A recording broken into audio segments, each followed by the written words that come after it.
Welcome to my channel gamer booster. আজকে আমি যে সমস্ত কম্পিটিটিভ অ্যাসপিরেন্টসরা আছেন তাদের জন্য আজকে আমি নাউনের এরর কারেকশন শেখানোর জন্য একটু চেষ্টা করব। দেখো তোমরা বুঝতে পারো নাকি। দেখো, হি হ্যাজ, প্রথমে আমি কটা সেন্টেন্স লিখেছি, এর মধ্যে কি কি এরর আছে তোমাদেরকে আইডেন্টিফাই করতে হবে। দেখো, he has brought A dozen of copies of achievers which is popular magazine. এক নম্বর সেন্টেন্স লিখেছি। দু নম্বর সেন্টেন্স লিখেছি, the headquarter of the army is in Kolkata. It is really very surprising, but you do not know even this fact. তার third sentence লিখেছি, the class teacher gave him a homework and instructed him to do it at night. Fourth sentence, he gave me a few information I had been waiting for the previous 2 months. আর fifth sentence যেটা লিখেছি, there are only certain boys who are sincere and diligent and who can do well in the examination, said the class teacher. দেখো, প্রথম যে সেন্টেন্সটা লিখেছি সেই সেন্টেন্সটার মধ্যে তোমরা কি খুঁজে আইডেন্টিফাই করতে পারছো? তোমরা কি খুঁজে পাচ্ছ যে কোন জায়গাটা করে ভুল আছে? খুঁজে পাচ্ছ? দেখো, একটু চেষ্টা করে দেখো। যদি না পেরে থাকো, দেখো আমি তোমাদের বোঝানোর চেষ্টা করছি। দেখো, he has boat A dozen of copies. এই ডজন অফ কপিজ শুধুমাত্র নাউনের নাম্বারের ক্ষেত্রেই শুধুমাত্র ভুল আছে। সেই এররগুলি আজকে শুধুমাত্র করাবো। দেখো, এ ডজন অফ কপিজ, দেখো কোনোদিনও এ ডজন অফ কপিজ বসে না। এই এ ওয়ার্ডটা এটা বসবে না, এই আর্টিকেলটা বসবে না। তাহলে তোমাকে কি করতে হবে? ডজন অফ কপিজ করতে হবে, বা তাহলে তোমাকে কি করতে হবে? Dozens of copies. যদি অফটাকে রাখতে যাও তাহলে তোমাকে কি করতে হবে? ডজনস। তাহলে কি করতে হবে? Dozens, D O Z E N S, dozens of, C O V I E S, dozens of copies. হয় ডজনস অফ কপিজ তোমাকে করতে হবে, আর নালে তোমাকে করতে হবে এ ডজন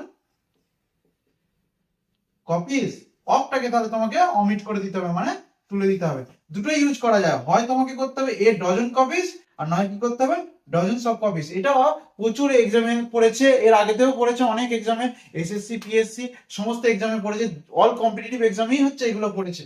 যাই হোক, এটা ভালো করে তোমরা মনে রাখবে। তারপরে দেখো, 2 নম্বর সেন্টেন্সের ক্ষেত্রে, the headquarter of the army is in Kolkata. It is really very surprising, but you do not know even this fact. এখানে দেখো হেড কোয়ার্টার আছে, এই হেড কোয়ার্টার এইটা হচ্ছে ভুল আছে এই নাউনের মধ্যে। এই নাউনটার মধ্যে কি ভুল আছে? এই হেড কোয়ার্টারটা ভুল আছে, কারণ হচ্ছে হেড কোয়ার্টার হয় না, হেড কোয়ার্টার্স লিখতে হয়। তাহলে আমি কি বললাম? যে হেড কোয়ার্টার্স লিখতে হয়। আমি এখানে মুছে দিয়ে লিখছি, দেখতেই পাচ্ছ ছোট বোর্ড, তার মধ্যে আমি চেষ্টা করছি তোমাদেরকে বোঝানোর। অল্প অল্প সেন্টেন্স দিয়ে চেষ্টা করছি। তোমরা একটু আমাকে সাপোর্ট করো, যাতে আরো ইনফ্রাস্ট্রাকচার চেঞ্জ করা যায়, আরো বড় করা যায়। দেখো, হেডকোয়ার্টার্স হবে তাহলে H E A D, head quarters, Q U A R T E R S. এই হেডকোয়ার্টার্স এটা হচ্ছে সিঙ্গুলার হিসেবে ব্যবহার করা, আর এটা হচ্ছে প্লুরালে, সবসময় প্লুরাল হিসেবে ব্যবহার করতে পারবে। তোমার হেডকোয়ার্টার্সটা সবসময় প্লুরাল। ধরো আমি বললাম headquarters H E, headquarters of ধরো the army, A R M Y, army. অথবা হেডকোয়ার্টার্স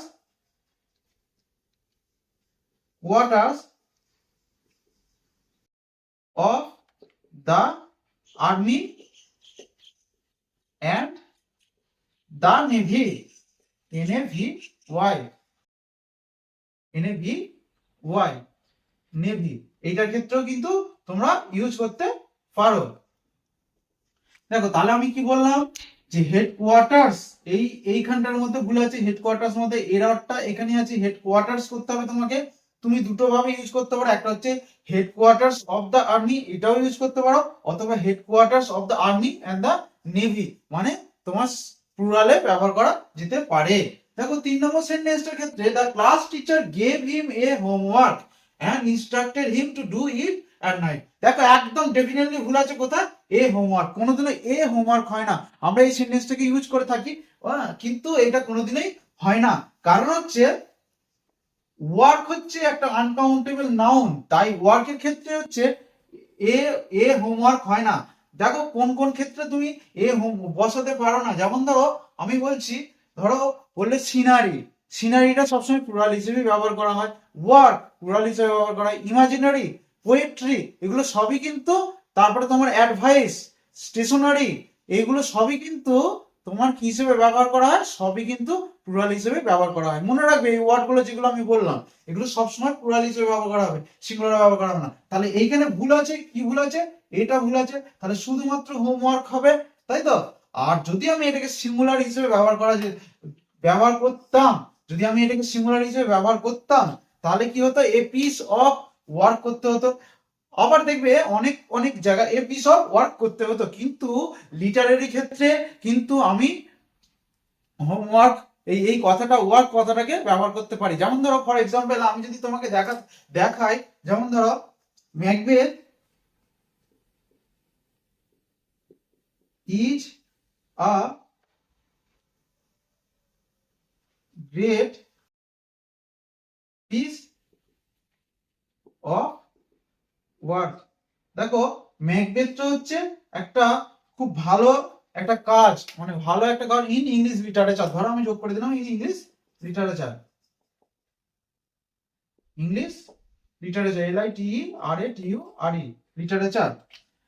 এটার ক্ষেত্রে দেখো, কিন্তু ধরো আমি একটা বললাম যে he is an urgent work, he has an urgent, উপরে একটা মুছে দিলাম, আর্জেন্ট ওয়ার্ক। এই ক্ষেত্রে একদম ডেফিনেটলি ভুল।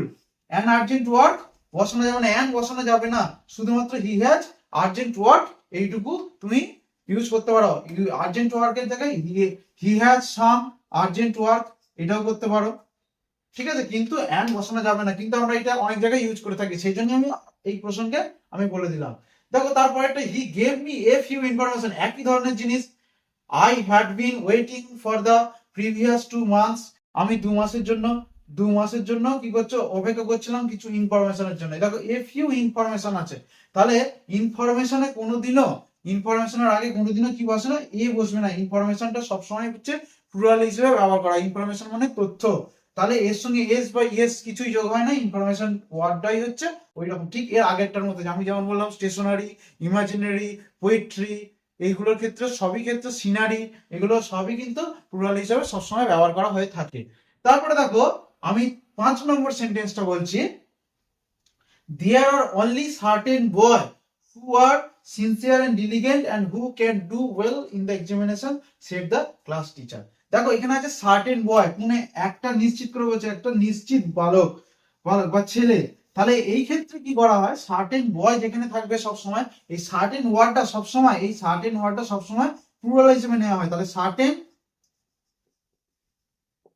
প্লাস প্লুরাল বসবে, প্লুরাল নাউন বসবে, সার্টেন প্লাস নাউন বসবে, যে কোনো একটা নাউনটা কিন্তু প্লুরাল হবে, প্লুরাল।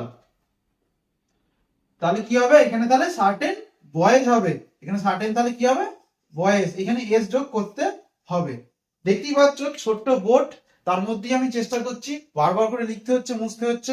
তোমরা একটু যদি ভালো লেগে থাকে অবশ্যই একটা লাইক করো আমার এই ক্লাসটিতে, যাতে আমি এরপরে আরো ক্লাস তোমাদেরকে একটুখানি হলেও হেল্প করতে পারি। দেখো তারপরে দেখো, তাহলে আমি কি বললাম সার্টেন, তাহলে কি তার আগে এ কোনোদিনও বসে না, হ্যাঁ বসে। এ যদি বসাও তাহলে তুমি a certain, CERTAIN, certain plus, তাহলে কি করতে হবে, নাউনের কি করতে হবে, তাহলে তোমার নাউন এর সঙ্গে সিঙ্গুলার বসাতে হবে। তাহলে তার আগে কিন্তু এ বসাতে হবে, এখানে কিন্তু অনলি দেওয়া আছে ওয়ার্ডটা, সেই জন্য এই ক্ষেত্রে কি হলো, বয়েজ করতে হবে। তাহলে এখানটা কি করতে হবে, বয়েজ করতে হবে। বয়েজ করে দিলেই সেন্টেন্সটা ঠিক হয়ে যাবে, কারণ তারপরে দেখো আর দেওয়া আছে। এই হুটাকে কাকে বোঝাচ্ছে, এই সার্টেন বয়েজকে বোঝাচ্ছে, সেই জন্য এখানে আর দেওয়া আছে। আশা করি তোমরা বুঝতে পেরেছো। যদি না বুঝতে পেরে থাকো তাহলে নিচে যে কমেন্ট বক্স আছে সেখানে অবশ্যই ভাবে জানাবে। আমি এর পরে যে সেকেন্ড পার্টটা আসছে এই নাউনের এররের ক্ষেত্রেই, সবগুলোই তো আজকে কমপ্লিট হলো না, সেকেন্ড পার্ট থার্ড পার্ট এরকম ভাবে আসতেই থাকবে। যদি না বুঝতে পারে এর পরবর্তী ক্লাস যেটা আমি করব সেই ক্লাসের মধ্যে আমি অবশ্যই ভাবে এটা নিয়ে একটা ডিসকাস করে দেবো। Thank you for watching this video.